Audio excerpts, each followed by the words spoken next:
Welcome to student success by JS Dhanju. Students, आज के इस लेक्चर में हम कंप्यूटर एमसीक्यूज डिस्कस करेंगे।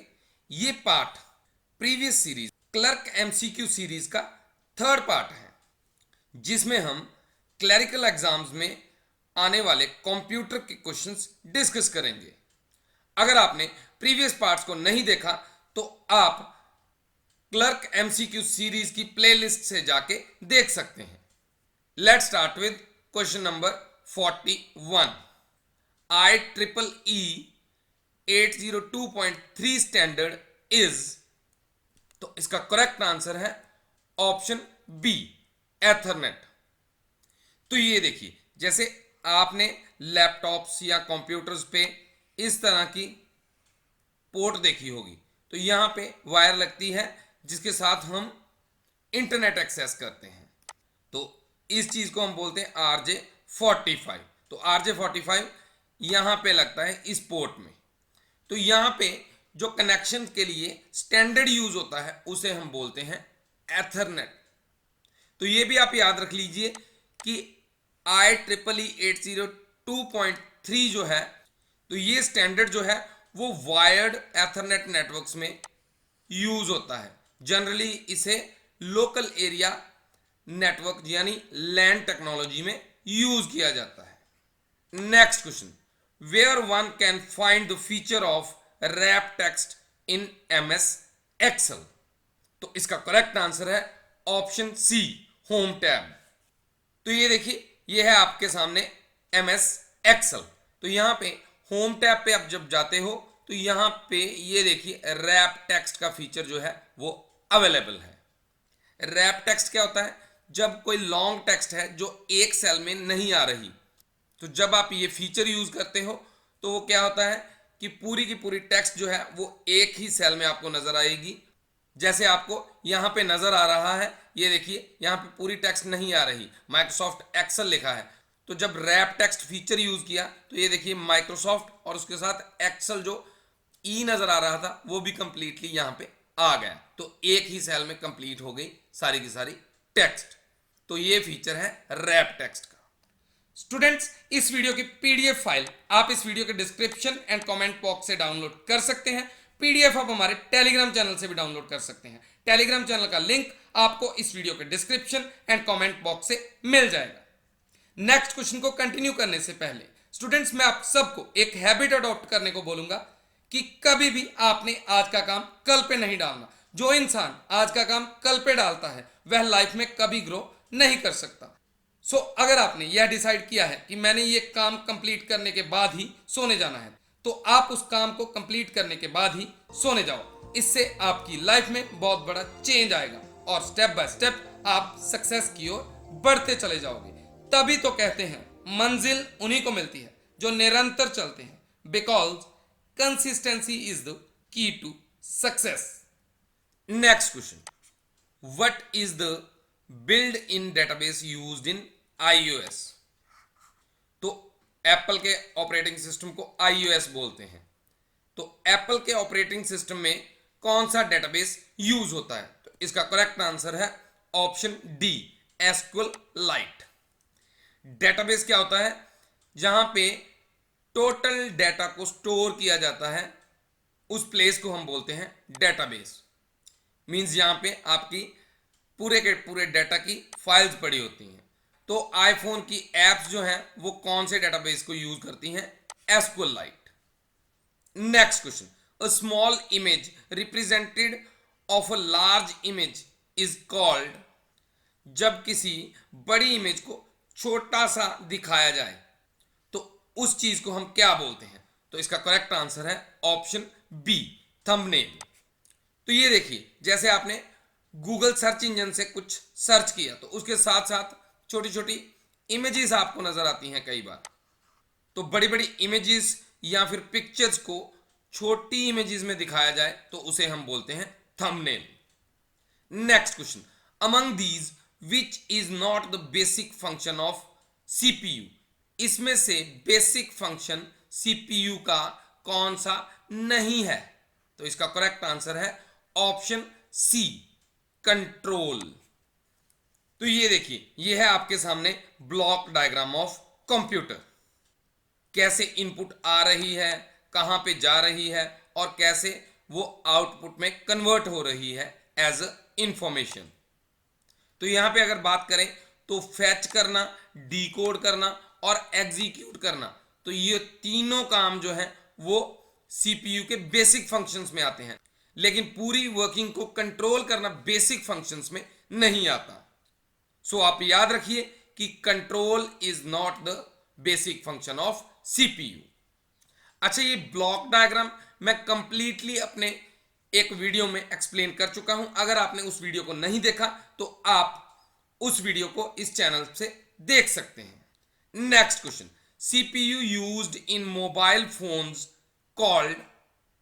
तो सीपीयू जो मोबाइल फोन्स में यूज होता है उसे हम क्या बोलते हैं? तो इसका करेक्ट आंसर है ऑप्शन सी, जीपीयू। तो सबसे पहले आपको पता होना चाहिए कि जीपीयू की फुल फॉर्म क्या होती है। तो जीपीयू की फुल फॉर्म होती है ग्राफिक्स प्रोसेसिंग यूनिट।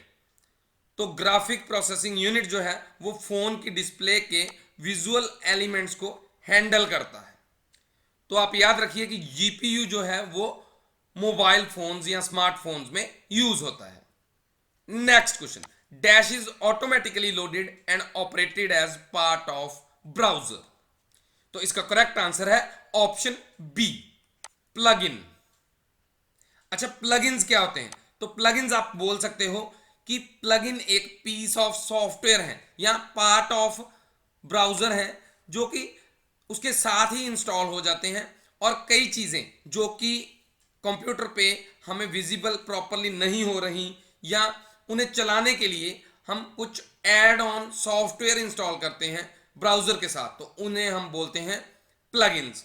तो ये ऑटोमेटिकली ही ब्राउजर के साथ इंस्टॉल हो जाते हैं या फिर हमें अपडेट्स देते रहते हैं कि आप प्लगइन्स इंस्टॉल करो, सो दैट आप जब ब्राउजर पे काम करो तो आप स्मूथली काम कर पाओ, ताकि आपको कोई दिक्कत ना आए। Next question, which of the following is also referred to as column in the database. तो डेटाबेस में कॉलम को हम क्या बोलते हैं? तो इसका करेक्ट आंसर है ऑप्शन बी, एट्रीब्यूट। अगर हम एक्सेल की बात करें तो टेबल में हम इस चीज को कॉलम बोल देते हैं, राइट? तो डेटाबेस में हम इस चीज को क्या बोलते हैं? एट्रीब्यूट। एक और बात है यहां पे जो आपको पता होनी चाहिए कि रो को क्या बोलते हैं हम डेटाबेस में। तो ये है एक रो, तो एक रो को हम क्या बोलते हैं? टपल या रिकॉर्ड या फिर एंटिटी भी कई बार हम बोल देते हैं। तो ये भी आपको पता होना चाहिए कि रो को क्या बोलते हैं? टपल। अच्छा, पूरे के पूरे टेबल को हम डेटाबेस में क्या बोलते हैं? तो ये भी आप याद रखिए, रिलेशन। ये देखिए यहां पे भी लिखा हुआ है student relation means student table. तो ये चीजें आपको पता होनी चाहिए। ये मोस्टली पूछ लिया जाता है कि डेटाबेस में टेबल को भी क्या बोलते हैं, तो टेबल को हम रिलेशन बोलते हैं। Next question, which of the following provides connection oriented reliable service to send data. तो इसका करेक्ट आंसर है ऑप्शन ए, टीसीपी। टीसीपी की फुल फॉर्म भी आपको पता होनी चाहिए, ट्रांसमिशन कंट्रोल प्रोटोकॉल। तो टीसीपी क्या है? कनेक्शन ओरिएंटेड सर्विस को चलाने के लिए यूज होती है प्रोटोकॉल। अच्छा, यहां पे आपको यूडीपी के बारे में भी पता होना चाहिए। यूडीपी क्या है? वायरलेस या फिर connectionless protocol. Next question, which of the following functions in MS Excel tells how many numeric entries are in the given range. अगर हमने किसी कॉलम में कुछ एंट्रीज डाली हुई हैं एक्सेल के, तो वहां पे अगर हमने काउंट करना है कि ये इनमें से कौन कौन सी एंट्रीज जो हैं वो न्यूमेरिक हैं, तो हम कौन सा फीचर यूज करेंगे या फंक्शन यूज करेंगे? तो इसका करेक्ट आंसर है option C, count. Next question, the output of ALU is first stored in. तो ALU की आउटपुट सबसे पहले कहां पे स्टोर होती है? मीन्स अर्थमेटिक लॉजिक यूनिट की आउटपुट जो है वो सबसे पहले कहां पे स्टोर होती है? तो इसका करेक्ट आंसर है ऑप्शन बी, रजिस्टर। अच्छा, रजिस्टर जो है वो टेम्परेरी मेमोरी लोकेशंस होती हैं सीपीयू में। जैसे ये देखिए, यहां पे अर्थमेटिक यूनिट में हमने कोई एडिशन परफॉर्म की, तो ये 3+4+7 यहां पे है, ठीक है। तो यहां पे 3+4 जो इसका रिजल्ट है वो है 7, और उसके बाद 7+7 होगा, तो इसका करेक्ट आंसर आएगा 14। तो यहां पे जो 3+4 था ये इंटरमीडिएट रिजल्ट है, तो ये कहां पे स्टोर होता है? तो ये रजिस्टर्स में स्टोर होता है फर्स्टली, उसके बाद टोटल कैलकुलेशन परफॉर्म होती है और आंसर आपको दे दिया जाता है। तो जो इंटरमीडिएट रिजल्ट्स होते हैं वो कहां पे स्टोर होते हैं? रजिस्टर्स में, मींस यहां पे। Next question, which of the following layers is responsible for syntax and semantics of data in an OSI model? तो इसका करेक्ट आंसर है ऑप्शन बी, प्रेजेंटेशन लेयर। तो ये देखिए, ये 7 लेयर्स ऑफ ओएसआई मॉडल यहां पे डिस्कस की गई हैं, और ये देखिए यहां पे प्रेजेंटेशन लेयर है। प्रेजेंटेशन लेयर जो है वो सिंटैक्स लेयर भी कहलाती है। इसी तरह से ये बाकी लेयर्स भी आप याद कर सकते हो, जैसे एप्लीकेशन लेयर को एंड यूजर लेयर बोला जाता है। तो ये जो फिजिकल लेयर है वहां पे fibre, wireless, hubs, repeaters use होते हैं, ये सारे डिवाइसेस। तो आप यहां से ये सारी चीजें याद कर सकते हो। ट्रांसपोर्ट लेयर जो है वो एंड टू एंड कनेक्शंस के लिए यूज होती है। ये बहुत ही इंपॉर्टेंट क्वेश्चन है। तो अभी अभी मैंने यहां पे बताया आपको कि टीसीपी जो है वो वायर्ड कनेक्शंस के लिए यूज होती है, और यूडीपी जो है वो वायरलेस कनेक्शंस के लिए यूज होती है। तो ये 7 लेयर्स ऑफ ओएसआई मॉडल बहुत ही इंपॉर्टेंट है, इनके बारे में आपको इंफॉर्मेशन होनी चाहिए। जैसे जैसे आगे क्वेश्चन आएंगे हम इनके बारे में और डिस्कस करेंगे। Next question, which of the following is a type of malware that can self-replicate without a host program? तो इसका करेक्ट आंसर है ऑप्शन ए, worm। ये worm अपने आप को रेप्लिकेट करता है, अपनी कॉपीज बनाता रहता है और कंप्यूटर सिस्टम में इश्यूज क्रिएट करता है जो कि हमें काम नहीं करने देते। Next question, which of the following commands is used as a simple way to verify that a computer can communicate over the network? अगर हमने वेरीफाई करना हो कि हमारा सिस्टम जो है वो नेटवर्क के साथ कनेक्टेड है या नहीं, तो वो किस कमांड की हेल्प से हम वेरीफाई कर सकते हैं? तो इसका करेक्ट आंसर है ऑप्शन डी, पिंग। तो पिंग कमांड जो है वो ये पता करने के लिए यूज होती है कि हमारा जो सिस्टम है वो नेटवर्क के साथ कनेक्टेड है या नहीं। तो जब हम नेटवर्क पे होते हैं तो हम चेक कर सकते हैं इसकी हेल्प से कि हम बाकी पीसीज के साथ कनेक्टेड हैं या इंटरनेट यूज कर सकते हैं या नहीं। ये देखिए, जैसे यहां पे पिंग लिखा है और यहां पे वेबसाइट का नाम लिखा है, तो यहां पे इसके साथ कनेक्शन बिल्ड हो सकता है, तो ये यहां पे शो किया गया है। सिमिलरली अगर आप पिंग लिख के इस वेबसाइट की जगह पे उस कंप्यूटर का आईपी एड्रेस लिख लेते हो जिसके साथ आप कनेक्शन चेक करना चाहते हो, तो वो भी आपको शो हो जाएगा। Next question, which of the following is use of bridge in computer network? तो ब्रिज जो डिवाइस है इसका क्या यूज है कंप्यूटर नेटवर्क में? तो इसका करेक्ट आंसर है option A, to connect different LANs. LAN means local area network. अच्छा, ये क्वेश्चन बहुत ही इंपॉर्टेंट है, मैं आपको एक्सप्लेन कर देता हूं अच्छे से। देखिए, ब्रिजेस कनेक्ट टू और more different lands. Land means local area network. Different local area networks को कनेक्ट करने के लिए हम कौन सा डिवाइस यूज करते हैं? ब्रिज। लेकिन एक कंडीशन होती है, that has similar protocol, means protocols similar होनी चाहिए जिस भी नेटवर्क में हम कनेक्टिविटी कर रहे हैं। मींस इस नेटवर्क एंड इस नेटवर्क में सिमिलर प्रोटोकॉल्स यूज होनी चाहिए। अच्छा, प्रोटोकॉल से रिलेटेड एक और क्वेश्चन है जो कि बार बार रिपीट होता है, वो भी हम डिस्कस कर लेते हैं। A device that connects networks with different protocols. तो डिफरेंट प्रोटोकॉल्स जिन नेटवर्क्स में हो उन्हें कनेक्ट करने के लिए हम कौन से डिवाइस को यूज करते हैं? तो इसका करेक्ट आंसर है गेटवे।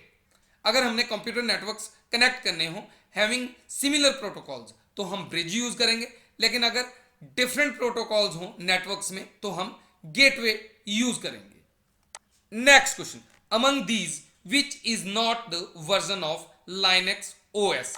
लाइनेक्स ऑपरेटिंग सिस्टम का कौन सा वर्जन नहीं है इनमें से? तो इसका करेक्ट आंसर है option D, snow cone.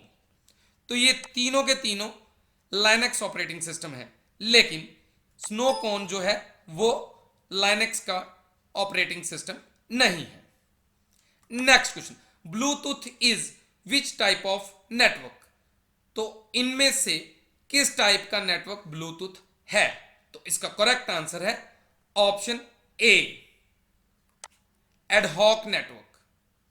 Next question, how many devices can connect to Bluetooth at once. तो एक ही समय पे ब्लूटूथ के साथ कितने डिवाइसेस कनेक्ट हो सकते हैं? तो इसका करेक्ट आंसर है ऑप्शन सी, 7 डिवाइसेस। आप जब सॉन्ग्स को ट्रांसफर करते हैं एक मोबाइल से दूसरे मोबाइल पे तो आप ब्लूटूथ की हेल्प से करते हो। अगर वायरलेस ईयरफोन्स को कनेक्ट करना चाहो तो वो भी आप ब्लूटूथ की हेल्प से करते हो, लेकिन एट द सेम टाइम कितने डिवाइस हम कनेक्ट कर सकते हैं ब्लूटूथ की हेल्प से? तो आंसर है 7 devices. Next question, a person who uses his expertise for software is known as. जो पर्सन सॉफ्टवेयर के लिए एक्सपर्टाइज हो तो उस पर्सन को हम क्या बोलेंगे? तो इसका करेक्ट आंसर है ऑप्शन ए, डेवलपर। जैसे हमने सुना होगा सॉफ्टवेयर डेवलपर, तो जो सॉफ्टवेयर बनाते हैं, एक्सपर्ट हैं सॉफ्टवेयर बनाने के लिए, उन्हें हम डेवलपर बोलते हैं। Next question, which of the following is the botnet cleaning and malware analysis centre. तो इनमें से मालवेयर एनालिसिस सेंटर हम किसे बोलते हैं? तो इसका करेक्ट आंसर है ऑप्शन सी, साइबर स्वच्छता केंद्र।